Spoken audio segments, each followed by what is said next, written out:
Good morning, At Properties. Thank you for joining us today. It is Tuesday, July 14th, and it looks to be another beautiful summer day.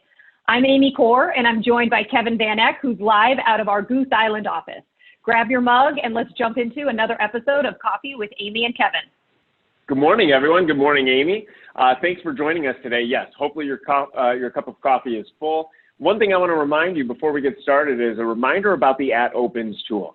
If you haven't used At Opens yet, please look at it. We know that open houses now, we are allowed to do them with a maximum of up to 50 people, as long as they are 6 feet apart. And if you get 50 people 6 feet apart in the property you're listing, that would be considered a win. But make sure you know how to use At Opens. When Amy and I have been touring around and looking at open houses on Sundays, it's been really, really encouraging because we've found a lot of brokers using At Opens. And the reason it's so great is because it is integrated with the CRM. So if someone signs into your open house, they're automatically added to your CRM, and you can follow up with them after the open house right within the tool. But enough about that. Let's talk about our guest today. Today we're talking with a broker who's recently made a move from the city to the suburbs. We'll get into that, but we're really excited to have him here today. That's right, Kevin. I am not just excited, but I am super excited to have Paul Mancini on with us this morning. Paul has been a broker with us for 5.5 years. He took off very quickly to develop a big business in the city, and over the last few years, he began to expand into the Hinsdale market. It's a market he knows very well because it was actually his hometown. So good morning, Paul. Thanks for joining us. Good morning, guys. Thanks for having me. I'm excited to be here. Yes, we are excited to have you. So I wanted to talk a little bit about your career prior to getting into real estate. You were actually previously working for Groupon as an account executive for about 6 years. And that must have been super exciting because it was a startup and a lot going on. Tell us what it was like working there during the boom. Yeah, I began working for Groupon back in 2010 before they were a public company. So it was a true startup atmosphere. It was a lot of young kids right out of college, throwing Nerf balls around the office and lots of happy hours. But it was truly a grind when it came to the actual working there. It was an opportunity where you could make a lot of money, but you know they taught us the skills that we needed in order to be a successful salesperson. So I was on the phone, cold calling people left and right, getting denied by them left and right, because at that point, nobody knew what Groupon was. So I was pitching something, telling people to trust me with their business and, you know, put it into Groupon's hands and let us do their marketing for them. It was, you know, tough to get them to say yes, but the biggest win was calling someone 5-10 times with a no. And then every time you called them, just tweaking them a little bit more into a yes. And then when they finally said, yes, we'll give it a shot, I was like, I just convinced this person to trust me with their business and help them grow it. You know, I knew the product was good for their business, so I was confident in selling it. But getting that win was just really, really special to me. And, you know, I got to do that over and over and over again. And eventually I was one of their top salespeople. It's a great company.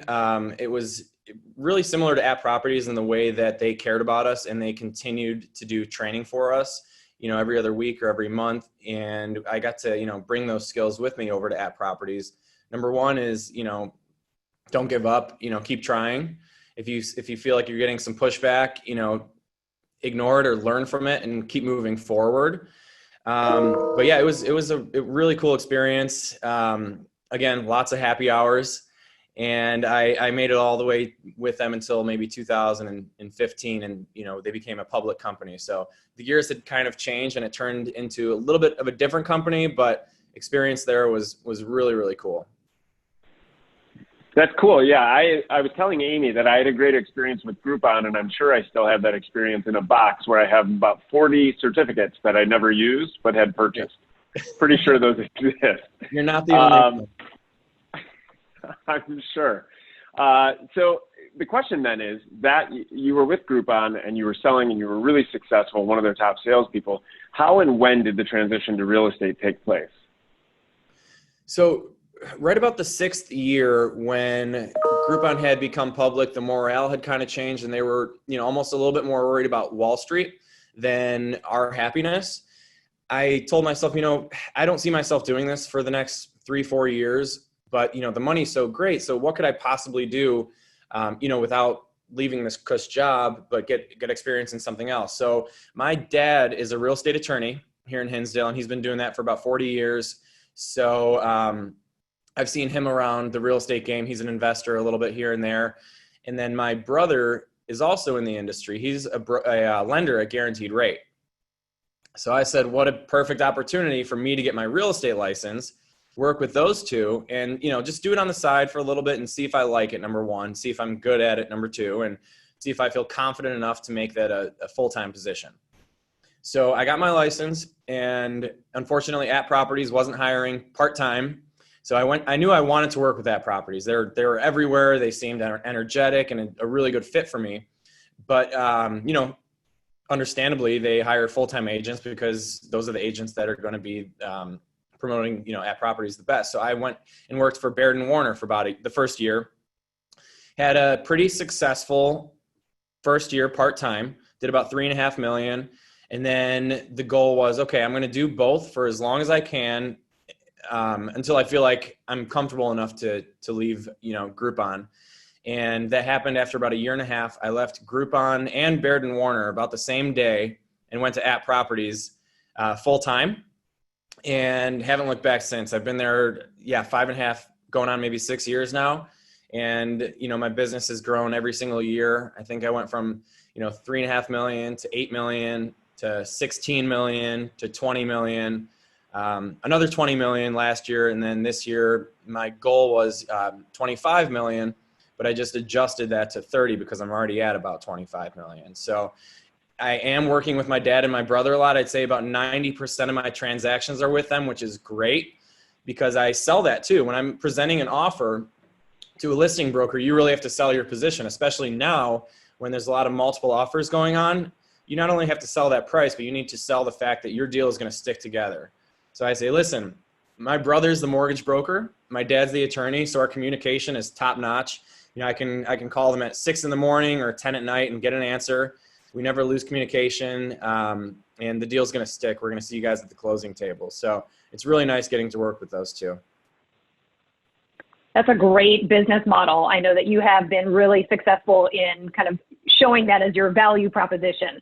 So I want to talk a little bit about getting into real estate. And I know you had a very short stint in recruiting as well. So you probably understand managing brokers, and even Kevin and I, in our experience in trying to find really great, talented people to get into real estate. What do you think are the requirements to be successful? And what do you think, you did to really make sure you became successful so quickly? Yeah, that's a good question. I think a lot of it's just being willing to go outside of your comfort zone,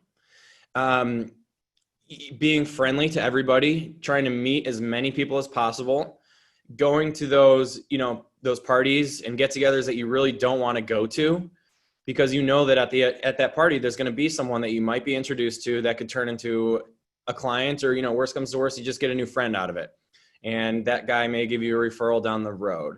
So you have to just look at it as a career instead of a job. You can't just look at people as, dollar signs here and there. But if you want to meet someone and you think down the road, even if it's 3, 4, 5 years from now, if you're looking at this position as a career, then you see that vision down the road where, that guy may turn into a client one of these days. So I think it's just really important to look at the long-term opportunities that we have in front of us, and don't look at this as just, that guy's not buying, for another 2 years, I'm just gonna, drop him. Stay in touch with those people, do what you can to just be friendly with them. And, worst comes to worst, they never use you, and you just grew your network and you have another friend. That's cool. So I want to, with that relationship that you're talking about, can we go back? You shared it with Groupon in terms of what made you excited about, getting someone to trust you over a period of time, getting them to trust you with their business. What about real estate really gets you excited? Everything gets me excited about real estate. Number one, there's so much opportunity right now to, not only help people, but to make a ton of money. That is a driver for me. I think it's important to be able to send my kids to college comfortably And with this job, there's a lot of opportunity to be able to do that, which is great. And you don't have a boss, hovering over your shoulder, asking you where your numbers are this week. It's a totally self-driven business, which I love. But that gets me up in the morning. Not knowing what the future holds gets me up out of bed in the morning and gets me grinding all day long until I go to bed. So with the real estate business, what gets me excited about it is not knowing, what's going to happen that day. Every day is different. You're going to have to get yourself out of some fires. You're going to make a lot of people happy. You're going to, high five, winning multiple offers. You're going to hug your clients when you sell their house.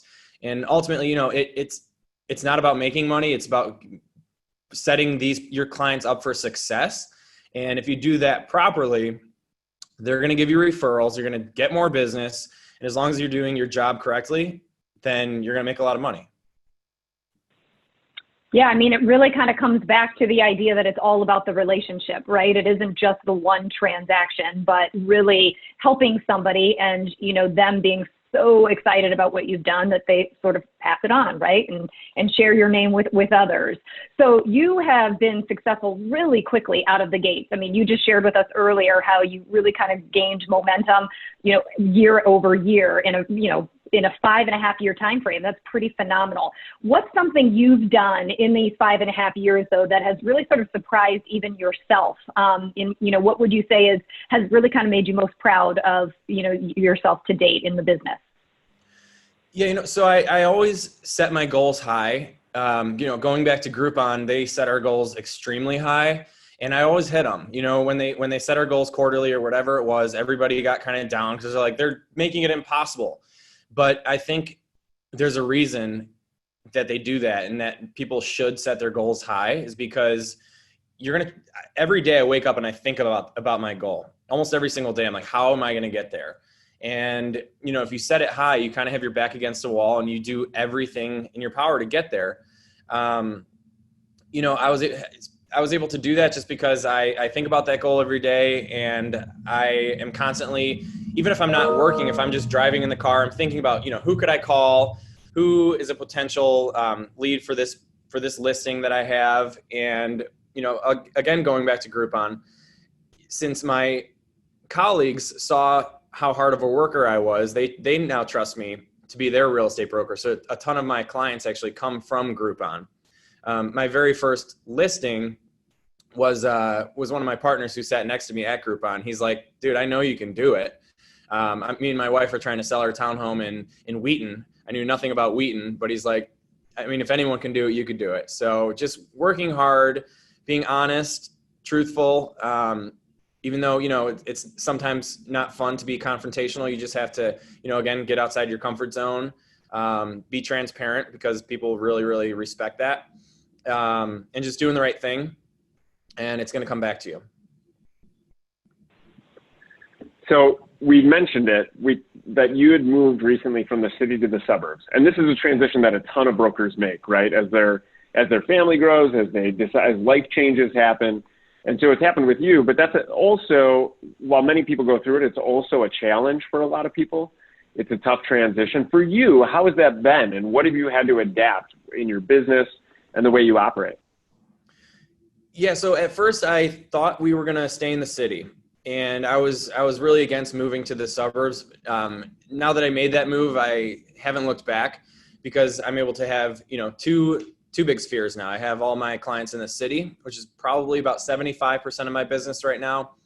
And as I'm, continuing to live in the suburbs, I'm starting to get a lot of listings and business out here as well. So I get the best of both worlds. And the nice thing is, I grew up in Hinsdale, so I know the schools, I know the streets.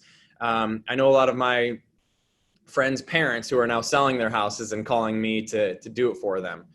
So I think, the timing for me really worked out well, both getting into the business because I was probably 26 and a lot of my friends were buying their first homes. So I had that. And now that I'm out in the suburbs, 5 years later, a lot of my friends again are having their first kids or second kids. And I'm now selling their first home for hopefully a little bit more than what they bought it for and buying them a more expensive home in the suburbs. So I'm getting, sometimes twice the amount of transactions now because I'm doing the buy or the sale and the buy. But yeah, I love being out in the suburbs. It's a lot of driving downtown. I'm heading downtown in a little bit today. I go downtown almost every day. It's totally fine with me. It's a lot more time management. It's a lot of calls from the car, trying not to text from the car.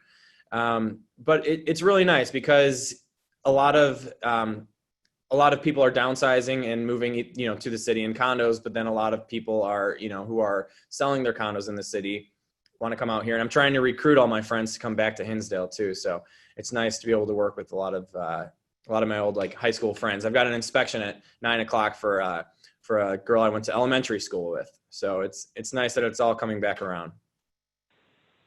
I love it. It's full circle, right? And you have to tell people that the suburbs are exciting, right, Paul? They are. That's what I tell myself every day. We have a Corr powered gym. There's a couple Walgreens here. It's really, really fun. Yep. Kevin, you should think about it. The city's exciting and all. I know. I have a question though, Paul. Do you have any workout or fitness equipment in your home? I do. Amy, I have a Peloton as well. Yes. Tell me what your screen name is so I can follow you. Oh my God. I love it. I don't know. I think I'm just Paul DM15, but you're right.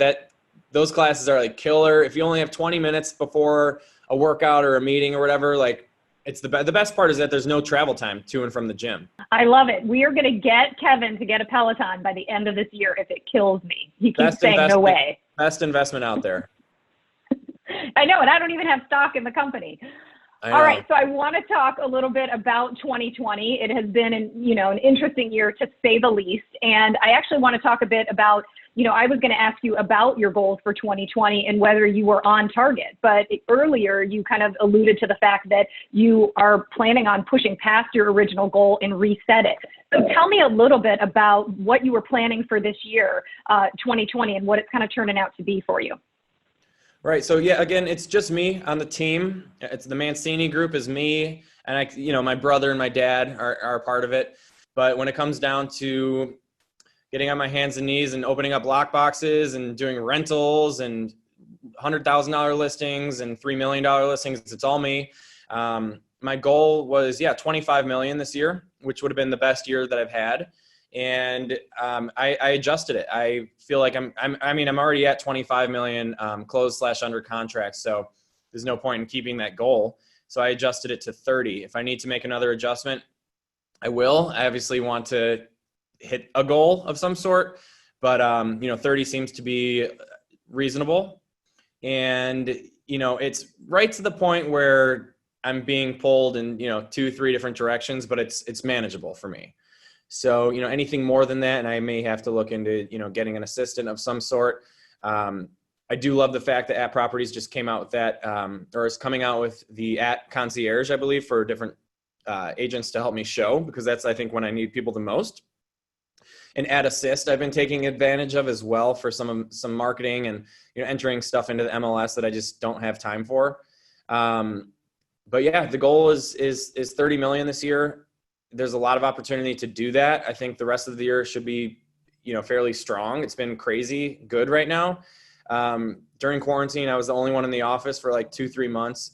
A lot of people have used this opportunity as an excuse to kind of just do things half-assed, not in just the real estate game, but anything. A lot of my friends are going home and drinking at 3:00, and I'm out there grinding and trying to make the most of this.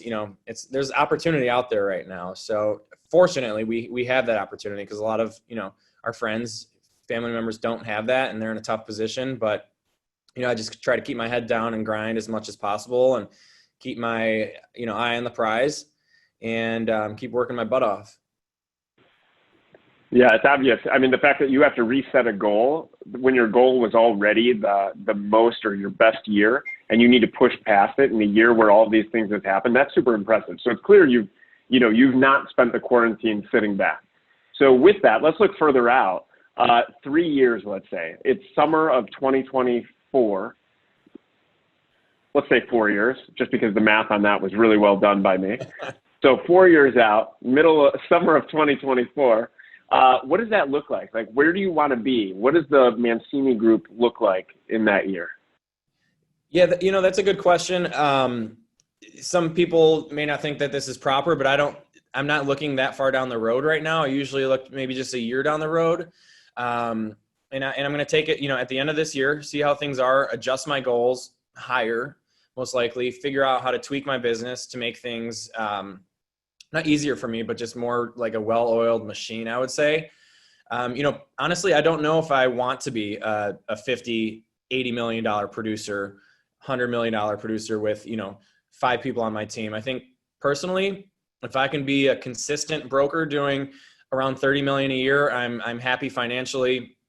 I'm able to, please all my clients, have time for my kids, my family. I think that's a sweet spot. And I think it's a sweet spot. People have to find their sweet spot. You have to figure out what kind of broker you want to be and just do what you can to be that broker. If you want to be a $5 million producer, great. Figure out what you need to do to get that $5 million a year. If you want to be a $40 million producer, now you're looking at having to hire at least maybe 1-2 people. Doing 40 million alone would be very, very tough. I know some people are doing it. But with 2 kids, I'm getting home from work and, taking calls during bath time already. So I can't imagine doing, much more than what I'm doing now unless I pulled in that help.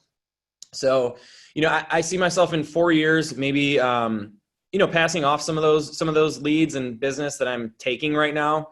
I was up in Barrington the other day showing one of my buyers places, and I sold their house in Lakeview, and they want to go up to Barrington. So I know enough about Barrington to help them, but down the road, if I'm continuing to do this amount of business, that's something that I would most definitely refer out, and I'm going to start doing doing that more with some of the brokers that I have a great relationship with. Yeah, I think that, that is really kind of a pivotal point for a lot of agents. You sort of take everything that you can and you work it, but there is this point in which it makes sense to transition and really be intentional about where you're focusing your business, and then having great referral sources so you can continue to service that sphere and the people who reach out to you, but really sort of choose the way in which you want to run your business. Well, we are certainly excited to see what these next 4 years look like for you. So I have one final question for you. You're on stage at the Expo. 2,500 brokers are watching, and you've got 60 seconds to share what you think is the most important thing to inspire or to take action as an agent. What do you say in those 60 seconds? I would say go out of your way to go say hi to people. If you see someone across the way at Starbucks that you really, you haven't seen since the 4th grade or a few years that otherwise you really wouldn't have gone and said hi to, go out of your way and do those things. Strike up a conversation with random people. The best way to do that is just start with a compliment. Nobody's going to hate you for going up and being like, oh my, where'd you get those shoes? Those are amazing. And they'll tell you where they got them from. One thing leads into another. You start talking. And if there's a way you can slide in there that you're a real estate broker without it being, too awkward, then do it. Nobody's going to know you are a real estate broker unless you tell them. So, worst comes to worst, there's no opportunity to do that. And you just met someone new, go outside your comfort zone, but it's very important to go up to people, just start small talking with them and, just make it apparent that you are a real estate broker. And if something comes out of their mouth that they're like, yeah, me and my wife are actually thinking about selling in the next year or so. Well, hey, have a business card on you and give it to them. Or if you don't, see if they're willing to give you their number or take yours. But just don't be scared about going up to new people. That's how you have to do it. Especially if you're not from Chicago and you don't have a big network here, you can still meet a lot of people and do really well in this business. For me personally, I know a lot of people, but I'm still willing and able to meet a lot of people that I don't know quite yet. So I'm going out of my way to introduce myself to people, whether it be at the park when I'm there with my son, at Starbucks, walking down the street, whatever it is. It's important to just keep doing that and expanding your sphere. That's great. Paul, thank you. Thank you for sharing today and spending this time with us. Congrats on a great year so far. And I know I'm excited. I know Amy is too. I can see it in her face. Excited to see where you take this. And I'm sure you're going to blow past your $30 million goal. So congrats on a great year so far. Thank you. Thanks, Paul. Thanks, guys. Have a great day. So, you too. So everybody, we started with ad opens. Let's talk about ad opens again. Make sure that you go to the Agent app and you can search opens in the Agent app and all the training videos will come up. Make sure you set up your open houses for this weekend and start using it for registration. And then lastly, before we sign off, make sure you sign up for tomorrow's seminar on have fun and make more money. It's the Ninja Accelerator session we're doing every Wednesday. Karma Baker and I will be on at 9:30, and you can register for that in the Agent app. So thank you for joining us. Thank you again, Paul. Amy, coffee As time. always, make it a great Best day, part of my guys. week. See you later.